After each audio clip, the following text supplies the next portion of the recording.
ಇವತ್ತು Dubai stadium ಹತ್ತ ನೋಡ್ತಾ ಇದ್ದಾರೆ. ಇಂಡಿಯಾ ವಿನ್ ಆಗಬೇಕು ಅನ್ನೋ ಎಲ್ಲರ ಆಶಯ. ನಾವು ಕೂಡ ಫುಲ್ ಇಂಡಿಯಾ ಇಂಡಿಯಾ ಅಂತ ಚೇರ್ ಮಾಡ್ತಾ ಇದ್ದೀವಿ. ನೋಡೋಣ ಏನಾಗುತ್ತೆ ಮ್ಯಾಚ್ ಸ್ಟಾರ್ಟ್ ಆದಾಗ. ಆ್ಯಂಡ್ 2000 ಆದಮೇಲೆ 2025 ಇವತ್ತು 2000ದಲ್ಲಿ ಕೂಡ ದ ಸೇಮ್ ಟೀಮು ಅಗೇನ್ಸ್ಟಾಗಿ ಆಡಿದ್ರು. ಸೊ ಇವತ್ತು ದ ಸೇಮ್ ಟೀಮ್ ಅಗೇನ್ಸ್ಟಾಗಿ ಆಡ್ತಾ ಇದೆ. ಸೊ ಏನು ದಟ್ 2000 ಮತ್ತೆ ಲೆಕ್ಕಾಚಾರನೇ ಬೇರೆ, ಈಗಿನ ಲೆಕ್ಕಾಚಾರನೇ ಬೇರೆ. ಆಗಿದ್ದ ಪ್ಲೇಯರ್ಸೇ ಬೇರೆ, ಈಗಿದ್ದ ಪ್ಲೇಯರ್ಸೇ ಬೇರೆ. ಸೊ ಏನು ಲೆಕ್ಕಾಚಾರ, ಎಂಡ್ ಆಫ್ ದ ಡೇ ಅವ್ರ ಸ್ಟ್ರಾಟಜೀಸು ಎಲ್ಲವೂ ಅಪ್ಡೇಟ್ ಆಗಿರುತ್ತೆ. 25 ವರ್ಷದ ಮುಂಚೆ ಏನಿತ್ತು, ಎಂಡ್ ಆಫ್ ದ ಡೇ ಅವತ್ತು ಹೋಗಬೇಕು, ಚೆನ್ನಾಗಿ ಆಡಬೇಕು. ಬಟ್ ಆ ಟೈಮಲ್ಲೆಲ್ಲ ಲೆಕ್ಕಾಚಾರಗಳು ಕಡಿಮೆ ಇತ್ತು, ಈಗೆಲ್ಲವೂ ಜಾಸ್ತಿ ಆಗಿದೆ.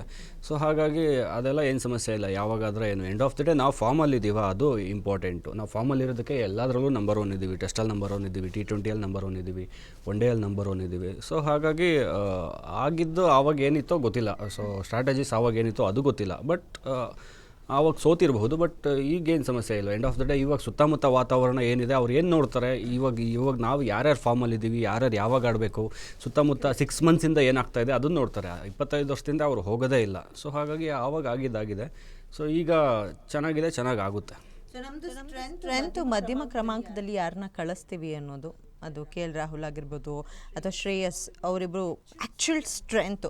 ಸೊ ಆ ಸ್ಟ್ರೆಂತು ಇವತ್ತು ನಮ್ಗೆ ಎಷ್ಟು ಇಂಪಾರ್ಟೆಂಟ್ ಆಗುತ್ತೆ? ಆಬ್ವಿಯಸ್ಲಿ ತುಂಬ ಚೆನ್ನಾಗಿ ಆಗುತ್ತೆ. ಯಾಕಂದರೆ ಬ್ಯಾಟಿಂಗ್ ಆರ್ಡ್ರು ನನಗೆ ಸಿಕ್ಕಾಪಟ್ಟೆ ಸ್ಯಾಟಿಸ್ಫ್ಯಾಕ್ಷನ್ ಇದೆ. ಇವಾಗ ಏನಿದೆ ನಮ್ಮದು ಅದು ಸಿಕ್ಕಾಪಟ್ಟೆ ಸ್ಯಾಟಿಸ್ಫ್ಯಾಕ್ಷನ್ ಇದೆ. ಆ್ಯಂಡ್ ಇವಾಗ ನಾವು ಆಲ್ರೆಡಿ ಆಗುತ್ತೆ ಅಂತ ಆಗುತ್ತೆ ಇವಾಗ. ಯಾಕೆಂದರೆ ನಾವು ಆಲ್ರೆಡಿ ಇವಾಗ ಶುಭ್ಮನ್ನ ನಾವು ಪ್ರಿನ್ಸ್ ಅಂತ ಕರಿತಾ ಇದ್ದೀವಿ, ಯುವರಾಜ ಅಂತ ಕರಿತಾ ಇದ್ದೀವಿ. ರಾಜ ಅಂತ ಕೊಹ್ಲಿನ ಕರೆದ್ರೆ ಶುಭ್ಮನ್ ಗಿಲ್ನ ನಾವು ಯುವರಾಜ ಅಂತ ಕರಿತಾ ಇದ್ವಿ. ಅದೇ ರೀತಿ ಸ್ಕೋರು ಬರ್ತಾ ಇದೆ, ಚೆನ್ನಾಗೂ ಆಡ್ತಿದ್ದು. ಲಾಸ್ಟ್ ಮ್ಯಾಚ್ ಸ್ಕೋರ್ ಬಂದಿಲ್ಲ, ಅದಕ್ಕೆ ಮುಂಚೆ ಮ್ಯಾಚು ಅವರು ಚೆನ್ನಾಗಿ ಆಡಿದ್ದಾರೆ, ಒಳ್ಳೆ ಸ್ಕೋರ್ ಬಂದಿದೆ ಬ್ಯಾಟಿಂದ. ತುಂಬ ಚೆನ್ನಾಗಿದೆ ಬ್ಯಾಟಿಂಗ್ ಆರ್ಡ್ರೂ ಅಷ್ಟೇ. ಆ್ಯಂಡ್ ಮಧ್ಯಮ ಕ್ರಮಾಂಕನೂ ಅಷ್ಟೇ.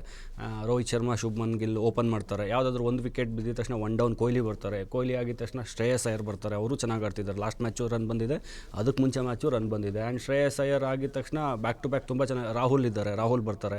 ರಾಹುಲಿಂದ ಶುರುವಾಗುತ್ತೆ ಮಿಡ್ಲ್ ಆರ್ಡರು. ರಾಹುಲ್ ಚೆನ್ನಾಗಿ ಆಡ್ತಾರೆ. ರಾಹುಲ್ ಸರಿಗೆ ಆಡಲಿಲ್ವಾ, ಏನಾದರೂ ಹೆಚ್ಚು ಕಡಿಮೆ ಆಯಿತಾ, ಹಾರ್ದಿಕ್ ಪಾಂಡ್ಯ ಬರ್ತಾರೆ, ಅವ್ರು ಚೆನ್ನಾಗಿ ಸ್ಕೋರ್ ಮಾಡ್ತಾರೆ. ಅವರು ಕೈ ಕೊಟ್ಟರೆ ಜಡೇಜಾ ಇದ್ದಾರೆ, ಅಕ್ಷರ್ ಪಟೇಲ್ ಇದ್ದಾರೆ. ಬ್ಯಾಟಿಂಗ್ ಡೆಪ್ತ್ ಆಗಿದೆ ನಮ್ಮದು. ಅಕ್ಷರ್ ಪಟೇಲ್ ಅವ್ರಿಗೂ 7 ರಿಂದ 8 ಜನ ಇದ್ದಾರೆ. ಸೊ ಹಾಗಾಗಿ ಮಿಡ್ಲ್ ಆರ್ಡರ್ ಇವಾಗ ಪ್ರತಿ ಟೀಮು ಏನು ಮಾಡ್ತಾರೆ ಅಂದರೆ ಒಬ್ಬ ಫಿನಿಷರ್ ಬೇಕು ಮಿಡ್ಲ್ ಆರ್ಡರಲ್ಲಿ. ಸೊ ನಮ್ಮಲ್ಲಿ 2 ಮೂವರು ಇದ್ದಾರೆ. ರಾಹುಲ್ ಕೂಡ ಫಿನಿಷರ್, ಹಾರ್ದಿಕ್ ಪಾಂಡ್ಯ ಫಿನಿಷರ್, ಜಡೇಜಾ ಕೂಡ ಫಿನಿಷರ್, ಅಕ್ಷರ್ ಪಟೇಲ್ ಕೂಡ ಫಿನಿಷರ್. ಜಡೇಜಾ ಆ್ಯಂಡ್ ಇವರು ಯಾರ ಹೆಸರು ಹೇಳಿದೆ ಈಗ, ಅಕ್ಷರ್ ಪಟೇಲ್. ಸೊ ಇಬ್ಬರೂ ಕೂಡ ಬೌಲರ್ಸ್ ಕಮ್ ಬ್ಯಾಟ್ಸ್ಮನ್, ಅಂದರೆ ಆಲ್ರೌಂಡರು. ಬೌಲಿಂಗು ಮಾಡ್ತಾರೆ, ಬ್ಯಾಟಿಂಗ್ ಮಾಡ್ತಾರೆ. ಅವರಿಬ್ಬರೂ ಅಷ್ಟೇ, ಅವರು ಫಿನಿಷರ್ಸ್ ಅಂತಲೇ ಕನ್ಸಿಡರ್ ಮಾಡಬೇಕು ನಾವು. ರಾಹುಲ್ ಇದ್ದಾರೆ. ಸೊ ಹಾರ್ದಿಕ್ ಪಾಂಡ್ಯ ಅಂತೂ ಗೊತ್ತಲ್ವಾ, ಅವರು T20 ಥರನೇ ಆಡ್ತಾರೆ, ಒನ್ ಡೇ ಕೂಡ T20 ಥರನೇ ಆಡ್ತಾರೆ. ಸೊ ಮಿಡ್ಲ್ ಆರ್ಡರ್ ನಮ್ಮಲ್ಲಿ ಏನು ಸಮಸ್ಯೆ ಇಲ್ಲ. ಅವ್ರು ಭಯ ಪಡಬೇಕು, ನಾವು ಸ್ಟ್ರಾಂಗ್ ಇದ್ದೀವಿ.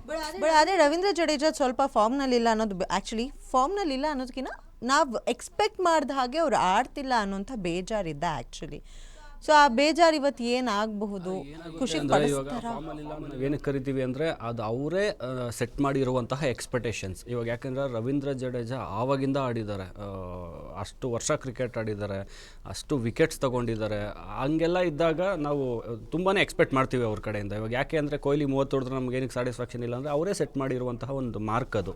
ಸೊ ರವೀಂದ್ರ ಜಡೇಜಾದು ಅಷ್ಟೇ ಆಗ್ತಾ ಇದೆ. ಸೊ ಹಾಗಾಗಿ ಇವಾಗ Venkatesh Iyer out of syllabus ಬಂದಿದ್ದೇವಲ್ಲ, ರವೀಂದ್ರ ಜಡೇಜಾ ಪರ್ಫಾರ್ಮ್ ಮಾಡೋ ಟೈಮಿಗೆ ಬಂದಿದ್ದಾರೆ. ಇವಾಗ ಹೊಸದಾಗಿ ಬಂದಾಗ ಏನಾಗುತ್ತೆ, ಬೇರೆ ಟೀಮ್ಸ್ಗೆ ಹೊಸ ಪ್ಲೇಯರ್ ಬಂದಾಗ ಗೊತ್ತಿರಲ್ಲ, ಸ್ವಲ್ಪ ಫಾರ್ಮ್ ಕಡಿಮೆ ಆಗಿದೆ, ಸ್ವಲ್ಪ ಆ ಕಡೆ ಈ ಕಡೆ ಏನಕ್ಕೆ ಆಗ್ತಾ ಇದೆ ಅಂದರೆ ರವೀಂದ್ರ ಜಡೇಜಾನ ತುಂಬ ವರ್ಷದಿಂದ ಜಡ್ಜ್ ಮಾಡಿದ್ದಾರೆ. ಬೇರೆ ಟೀಮವರೆಲ್ಲ ತುಂಬ ವರ್ಷದಿಂದ ನೋಡ್ಕೊಂಬಂದಿದ್ದಾರೆ, ಇವರ ಪ್ಲಸ್ ಇದು, ಇವರ ಮೈನಸ್ ಇದು, ಈ ರೀತಿ ಈ ಟೈಮಲ್ಲಿ ಹಿಂಗೆ ಎಕ್ಸ್ಪೆರಿಮೆಂಟ್ ಮಾಡ್ತಾರೆ, ಬಾಲ್ ಹಾಕ್ತಾರೆ ಅಂತ. ಸೊ ಹಾಗಾಗಿ ಏನು ಸಮಸ್ಯೆ ಇಲ್ಲ. ಇವಾಗ ರವೀಂದ್ರ ಜಡೇಜಾ ಇದ್ದರೆ ವೆಂಕಟೇಶ್ ಅಯ್ಯರ್ ಇದ್ದಾರಲ್ಲ. ಇವಾಗ ರವೀಂದ್ರ ಜಡೇಜಾ ಎಷ್ಟೇ ದೊಡ್ಡ ಲೆಜೆಂಡ್ ಆಗಿದ್ರು, ವೆಂಕಟೇಶ್ ಅಯ್ಯರ್ ಅಂತೀನಿ, ಸಾರಿ, ಚಕ್ರವರ್ತಿ, ವರುಣ್ ಚಕ್ರವರ್ತಿ. ಸೊ ಹಾಗಾಗಿ ಅವ್ರು 5 ತೊಗೊಂಡಿದ್ದಾರಲ್ವ. ಸೊ ಹಾಗಾಗಿ ಜಡೇಜಾ ಕಡೆಯಿಂದನೂ ಇವತ್ತು ಔಟ್ ಆಫ್ ಸಿಲೆಬಸ್ ಬರಬಹುದೇನೋ.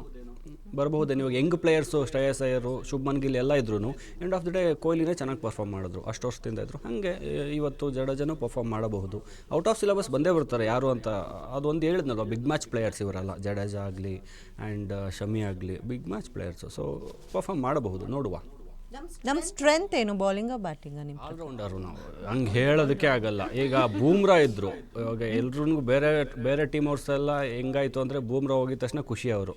ಯಾಕಂದರೆ ಬೂಮ್ರಾ ಒಂಥರ ಶೋರ್ ಶಾಟು.